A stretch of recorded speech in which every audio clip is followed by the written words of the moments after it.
Epidemiology of human infections with an avian influenza virus. Influenza A virus subtype H7N9 is a bird flu strain of species influenza virus A. Avian influenza A H7 viruses normally circulate amongst avian populations with some variants known to occasionally infect humans. An H7N9 virus was first reported to have infected humans in March of 2013 in China. Cases continued to be reported throughout April and then dropped to only a few cases during the summer months, and that closing year, 144 cases had been reported, of which 46 had died. Transmission. It has been established that many of the human cases of H7N9 appear to have a link to live bird markets.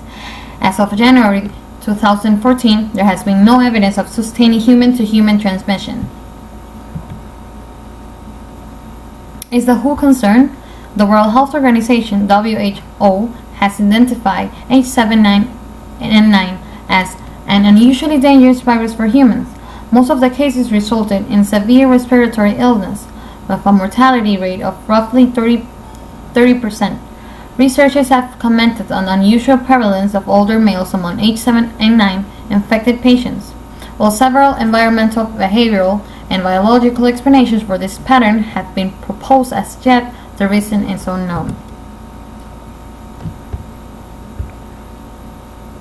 In with our One Health launch.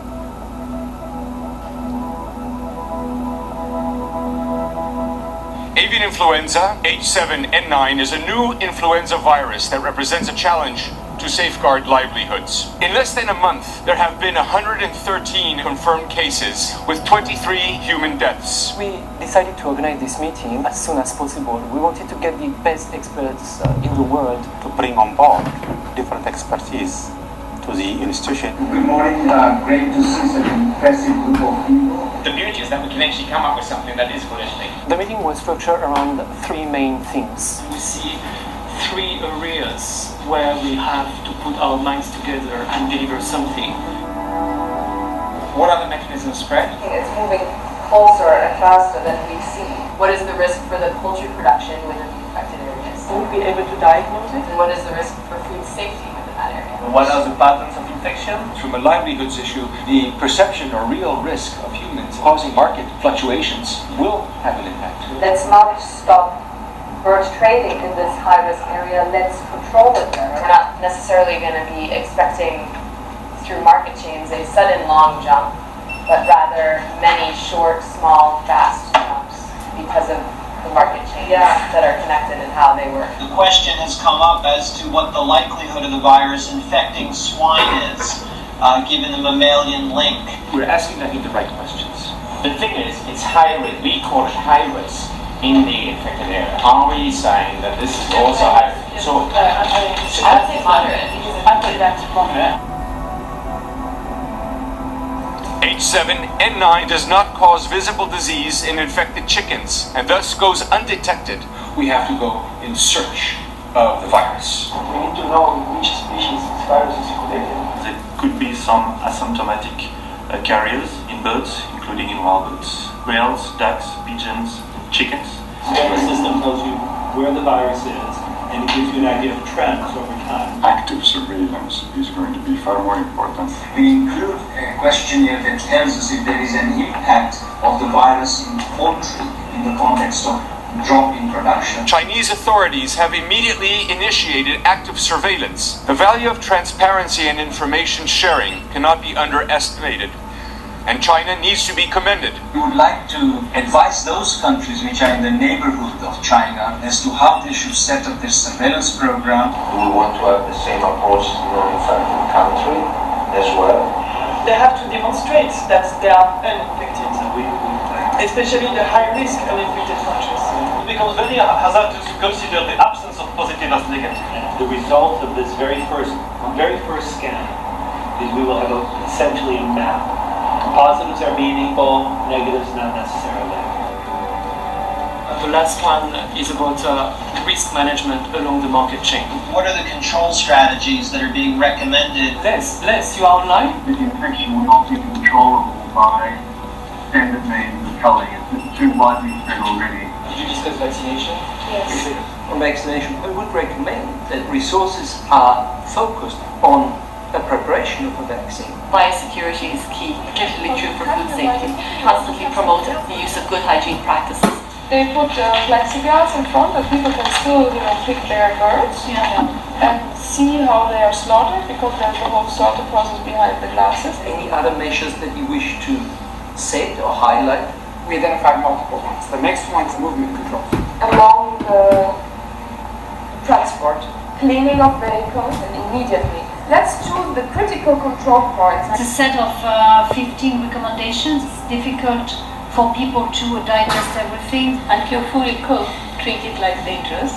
Cook and a simple list of action to avoid cross-contamination. Farmers clearly need to see the benefits of implementing these measures. So can we have a quick exchange between the risk assessment, the surveillance and the risk management? Now we need to basically finalize something that we then present. And again, keep in mind, these things need to be realistic. So we have these documents, they will be ready tonight, they will be sent out, and I think that's one of the main achievements of this meeting. I'm very pleased with this meeting here. I mean, it's been very short notice. FAO is the major source of global, regional information. FAO has expertise, but also has the facility to bring people together. Obviously, that blends in with our One Health mantra. Just to really compliment all of you for taking this on at such a serious level. We really could use the guidance and appreciate the coordination at your end. I cannot but congratulate you for organizing this in such a short time. This is where FAO can make a difference. FAO, along with its partners, are ready to combat any kind of threat to come.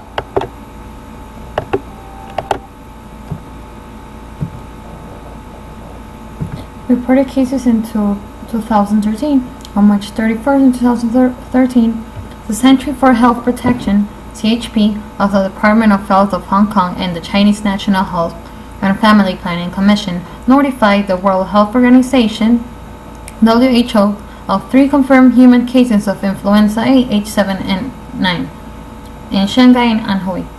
As of November 1st, 2013, China reported to the WHO that rare and sporadic human infections with H7N9 have been reported, with the total number of cases reported to 113,700, including 45 deaths in China.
Mortality.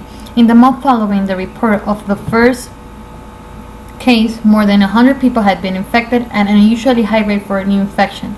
A fifth of those patients had died, a fifth had recovered, and the rest remained critically ill.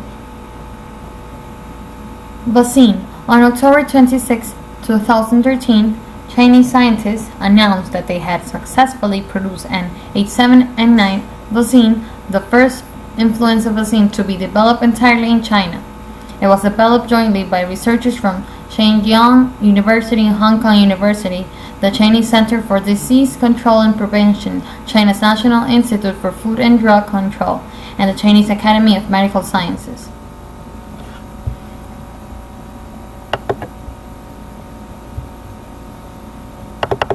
The new bird flu H7N9. The H7N9 virus raised its head several months ago when there were a number of patients that were infected with this in China.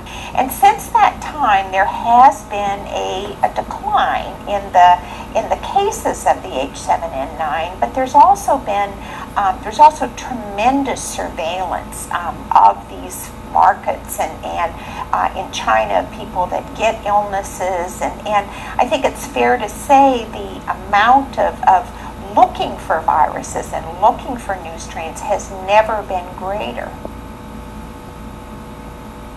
What we're worried about with H7N9 is that it will be able to be transferred from one person to another, and that when transmissibility comes, then that changes the game. It's sort of been transmitted from a bird or to one person, or maybe from one person to another, but by and large it's not been highly transmissible. It's not, the virus hasn't evolved to be really infectious. Because if we have a pandemic where 30% of the people die, I mean, that would be horrible. It would make the previous 1918 pandemic look like a Sunday school picnic. I mean, because of the severity of the disease and the mortality. So that's what we're trying to combat. So the stakes are high.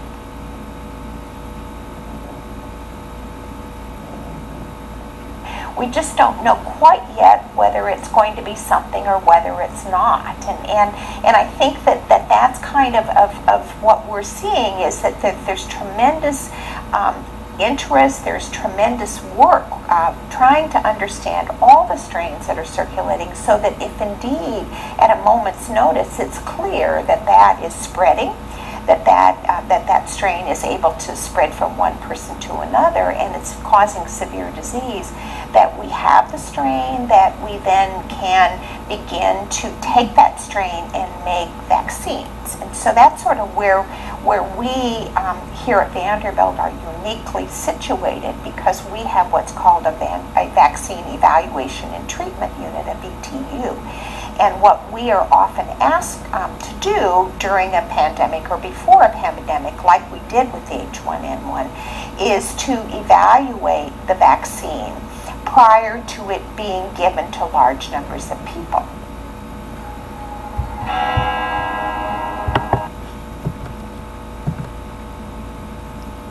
That's all for Epidemiology of Human Infections of Avian Influenza Virus, H7N9.